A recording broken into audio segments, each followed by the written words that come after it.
मेरे प्यारे भाइयों और बहनों, हम में से हर एक की जिंदगी में ऐसे लम्हात जरूर आएंगे जब हमें यह सुनने को मिलेगा कि लोगों ने हमारे बारे में बुरी बातें की है। हमें यह सुनना पड़ेगा कि लोगों ने हमारे बारे में झूठी बातें कही, नाहक बातें कही हैं।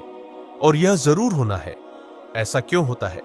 इसलिए कि जब अल्लाह ने हमें पैदा किया तो उसने वादा किया कि वह हमें आजमाएगा, और उसने हमारे पास एक पैगंबर भेजा, और उस पैगंबर ने हमें सिखाया कि हमें क्या करना है और क्या नहीं करना। और अल्लाह ताला फरमाता है कि अगर तुम उस पैगंबर सल्लल्लाहु अलैहि वसल्लम के तरीके की पैरवी करोगे तो कभी गुमराह नहीं होगे। उस नबी करीम सल्लल्लाहु अलैहि वसल्लम की जिंदगी में अल्लाह ताला ने कुछ बहुत खास रखा है। वो खास बात क्या है? ये कि वह भी ऐसे वक्तों से गुजरे हैं जब लोगों ने उन पर झूठ बांधा, उन पर नाहक इल्जामात लगाए। तो जब अल्लाह ने उन्हें भी इस सब से गुजारा, तो यकीनन अगर हम नबी सल्लल्लाहु अलैहि वसल्लम की सुन्नत को पूरा करना चाहते हैं तो हमें भी इन्हीं बातों से गुजरना होगा। बस अल्लाह हमें आजमा रहा होता है कि हम कैसे रद्दे अमल देते हैं। तो जब कोई आपके बारे में बुरी बात कहे, आप पर झूठा इल्जाम लगाए, चाहे वो आपके पीठ पीछे हो या आपके सामने, तो एक मोमिन होने के नाते, एक ऐसे शख्स होने के नाते जिसने ला इलाहा इल्लल्लाहु मुहम्मदुर रसूलुल्लाह का इकरार किया हो, यानी जिसने यह तस्लीम किया हो कि अल्लाह के सिवा कोई माबूद नहीं और मोहम्मद सल्लल्लाहु अलैहि वसल्लम अल्लाह के रसूल है, तो सबसे पहला काम जो आपको करना चाहिए वह है अल्लाह का शुक्र अदा करना। जी हाँ, यह सुनकर अजीब लगेगा, लेकिन जब कोई आप पर इल्जाम लगाए या आपको बुरा कहे तो फौरन अल्हम्दुलिल्लाह, अल्हम्दुलिल्लाह कहिए।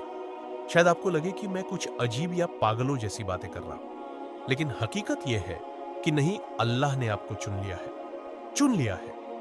मगर किस लिए? अल्लाह ने आपको मुंतखब किया है खास सुन्नत पर अमल करने के लिए, और अल्लाह आपको इसके लिए तैयार कर रहा है।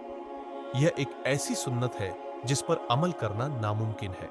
जब तक कि कोई आप पर इल्जाम ना लगाए, आपको तकलीफ ना दे, नफरत अंगेज बातें ना करे, झूठ ना बोले, तो मैं कैसे सब्र की वह सुन्नत पूरी करूंगा जब किसी ने मेरे बारे में कुछ बुरा कहा ही नहीं।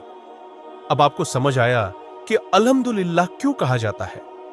अल्लाह ताला कुरान की एक आयत में फरमाता है, जो कुछ वो लोग आपके बारे में कह रहे हैं उस पर सब्र करें। तो मैं कैसे सब्र करूंगा जब किसी ने मेरे खिलाफ कुछ कहा ही नहीं। इसीलिए यह नामुमकिन है कि आप और मैं एक तवील जिंदगी गुजारे और किसी मौके पर कोई शख्स हमारे खिलाफ सख्त, बुरी और तकलीफ दे बातें ना करे। ये दरअसल आपके और अल्लाह के दरमियान ताल्लुक की बात है। क्या आप अल्लाह पर ईमान रखते हैं? जी हां, मैं रखता हूं। क्या उसने आपको पैदा किया? जी हां, बिल्कुल किया। क्या हम सब ने उसी की तरफ लौट कर जाना है? जी हां। तो वही है जो सबसे बेहतरीन मंसूबा बनाता है, और वही आपको मौका दे रहा है कि आप सब्र करें बुरे अल्फाज, नफरत अंगेज बातों, झूठे इल्जामात पर। मेरी पसंदीदा कुरान की आयत में से एक आयत यह है। अगर आपने मेरी कुछ बातें सुनी हो तो यकीनन मैंने कई बार दोहराई है कि अल्लाह फरमाता है। हम जानते हैं कि जो कुछ वह कह रहे हैं वह आपको दुख देता है। असल में जो लफ्ज इस्तेमाल हुआ है वो है, यह आपको गमगीन करता है। नबी करीम सल्लल्लाहु अलैहि वसल्लम गमगीन इसीलिए होते थे क्योंकि आप जानते थे कि ये लोग दरअसल खुद अपने साथ ज्यादती कर रहे हैं। अगर आप एक अच्छे इंसान हैं, आप मासूम हैं, आप सीधे रास्ते पर हैं, और कुछ लोग आपके बारे में गलत बातें कह रहे हैं और आप जानते हैं कि वो झूठ बोल रहे हैं, तो आपको कहना चाहिए अल्हम्दुलिल्लाह, और उनके लिए अफसोस महसूस करना चाहिए। हाँ, उनके लिए अफसोस करें। नबी करीम सल्लल्लाहु अलैहि वसल्लम इसलिए रंजीदा होते थे क्योंकि आपको उन पर अफसोस होता था। आप उनके बारे में फरमाते थे, या अल्लाह मेरी कौम को हिदायत दे, ये नहीं जानते कि ये क्या कर रहे हैं। क्या ही जबरदस्त बात है। जरा तसव्वुर करें, अल्लाह ताला ने आपको चुन लिया हो। नबी सल्लल्लाहु अलैहि वसल्लम के मामले में तो वह अल्लाह के रसूल थे, अल्लाह के सबसे महबूब बंदे थे, लेकिन आपने कभी नहीं सुना होगा कि उन्होंने उन लोगों को बद्दुआ दी हो, या बुरा भला कहा हो, या उनसे लड़ाई की हो जैसे हम करते हैं। कोई आपसे कहे तुम बेवकूफ हो तो हम फौरन जवाब देते हैं तुम्हारी माँ और तुम्हारी पूरी फैमिली बेवकूफ है। यही हम कहते हैं। अल्लाह करे अब ऐसा ना हो, अल्लाह करे कि यह सच ना हो।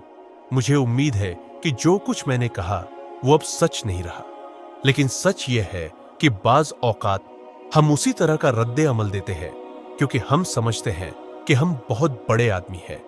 कोई हमारे बारे में कुछ कहे तो हम फौरन उसकी पूरी कम्युनिटी को बुरा कह देते हैं।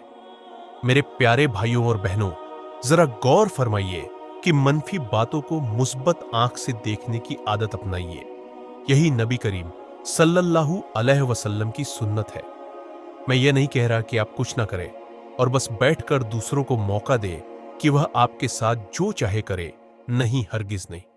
लेकिन मैं ये जरूर कह रहा हूं कि अगर कोई दूसरा अपना किरदार और अखलाक को बैठा है तो आप अपना शानदार इखलाक और अजीम किरदार हरगिज ना खोए। आज के दौर में एक बहुत बड़ी बीमारी पाई जाती है और वह है दूसरों के बारे में बुरी बातें करना। यह सब शैतान का काम है। जो लोग दूसरों के खिलाफ बदगुई करते हैं, इल्जाम लगाते हैं, उनको नुकसान पहुंचाते हैं या गंदी जबान इस्तेमाल करते हैं, दरअसल वो अपना ही नुकसान कर रहे होते हैं। जब आप किसी के बारे में बुरा बोलते हैं तो याद रखिए कि इसका नुकसान सिर्फ आपको होता है, न कि उसे। अगर कोई आपको गाली देता है या बुरा भला कहता है तो आमतौर पर हमारा पहला रद्दे अमल भी गाली देना ही होता है। हालांकि हमें ऐसा नहीं करना चाहिए। सही तरीका यह है कि अगर कोई आपको बुरा कहे तो आप मुस्कुरा कर खामोशी से वहां से चले जाएं, उसकी तरफ मुड़कर भी ना देखें। कुरान हमें सिखाता है कि सब्र से काम लें और बुरों को अच्छे तरीके से छोड़ दें। उन लोगों से ताल्लुक खत्म कर दें जो रोजाना आपको गुस्सा दिलाने की नीयत से आपके करीब आते हैं, जो आपको गुस्सा दिलाने में कामयाब हो जाए। वह दरअसल आपको कंट्रोल कर रहा है। वह जानते हैं कि अगर आपको गुस्सा दिला दिया जाए तो आप कोई गलत कदम उठा लेंगे, किसी को मार देंगे। यह सब कुछ वो पहले से प्लान कर चुके होते हैं और आपको मालूम भी नहीं होता कि क्या हो रहा है, लेकिन आप उनका पूरा मंसूबा नाकाम बना सकते हैं। वो आपको गाली दे, फहश जबान इस्तेमाल करे, आप बस मुस्कुरा दें। जब आप ऐसा करेंगे तो वह अंदर से जल जाएंगे, परेशान हो जाएंगे, क्योंकि उनकी चाल नाकाम हो चुकी होगी।